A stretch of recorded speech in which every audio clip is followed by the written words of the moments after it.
Qui ne connaît pas cela? Le réveil sonne encore beaucoup trop tôt.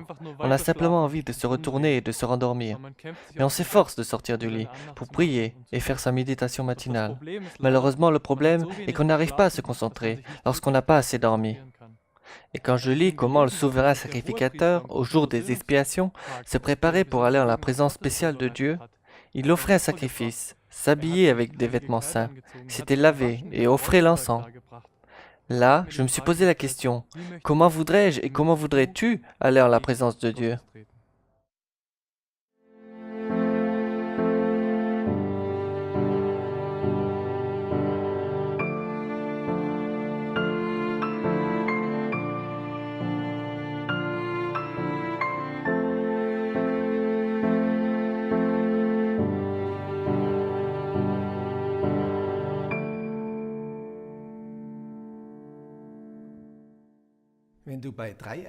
Si tu pouvais vivre 3 événements qui sont rapportés dans la Bible, lequel choisirais-tu?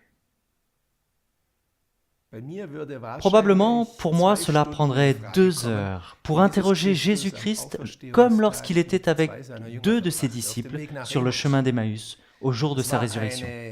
C'était une étude biblique dans laquelle Jésus présentait sa compréhension de l'Ancien Testament. Dans cette étude de la Bible, telle que l'a rapportée Luc au chapitre 24, Christ explique pourquoi il devait souffrir tout cela et rentrer ensuite dans sa gloire.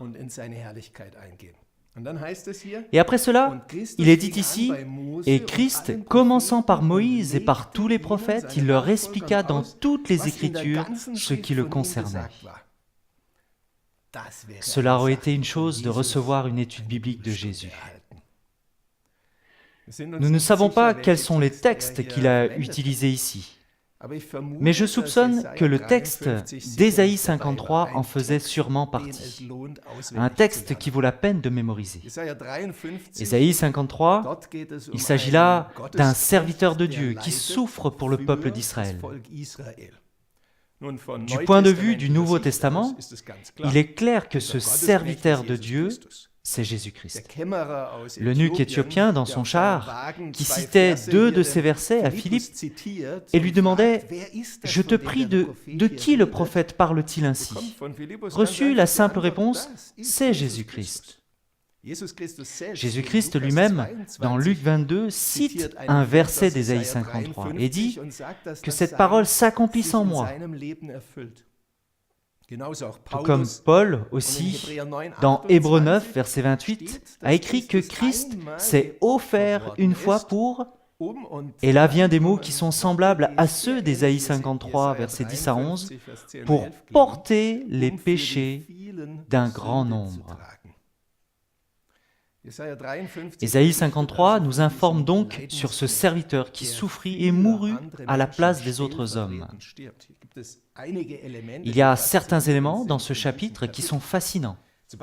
Comme par exemple, il est dit ici qu'il a pris sur lui nos maladies, nos douleurs, nos iniquités et nos péchés. C'est pour cela qu'il a souffert. Maintenant, nous, en tant que chrétiens, nous comprenons ce que cela signifie. Étonnant peut-être pour certains que ce serviteur de Dieu soit muet.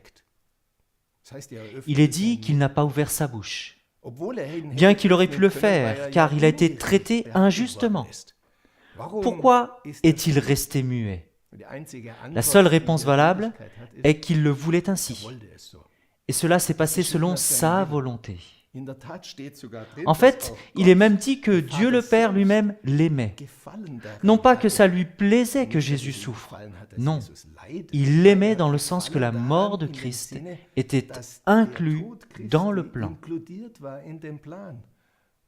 Et ici, il était heureux que Jésus-Christ apporte le salut aux hommes.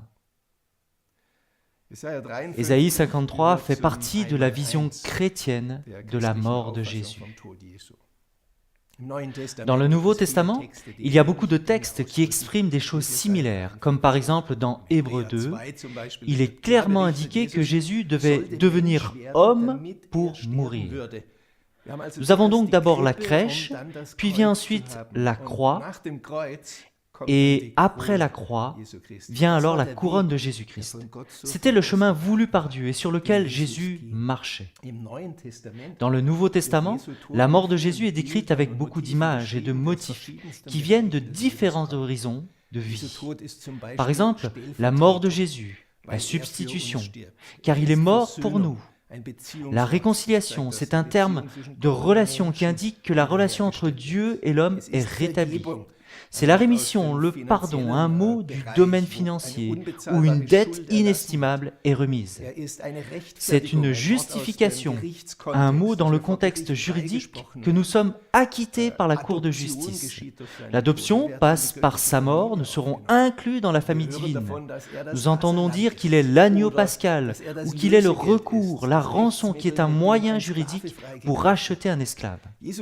La mort de Jésus est d'une grande importance. Et si nous prenions seulement un aspect, que nous méditions dessus, il serait bien juste, mais cela montre qu'une petite partie de la mort de Jésus. Et probablement beaucoup plus encore que ce que nous pourrions trouver dans le Nouveau Testament.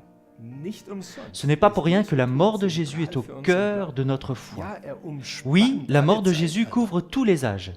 Pas seulement les hommes qui vivaient dans le Nouveau Testament et qui seront ainsi rachetés, mais aussi ceux de l'Ancien Testament. Il est l'accomplissement de tous les sacrifices qui ont eu lieu dans le sanctuaire. Ces sacrifices prédisaient la mort de Jésus. Nous remarquons cela dans Hébreux 9, verset 15, où il est dit que par sa mort, la transgression peut être expiée devant la croix. C'est donc l'élément central. Bien sûr, cela fait partie de la vision du concept chrétien. Toute personne qui se nomme chrétien croit que la mort de Jésus avait un caractère d'expiation. Et cela est un défi pour nous. Comment pouvons-nous à nouveau revivre ce qui est clairement décrit dans la Bible? Car aujourd'hui, le danger est là. La mort de Jésus est un fait tout à fait normal pour nous et que nous n'y réfléchissons plus vraiment.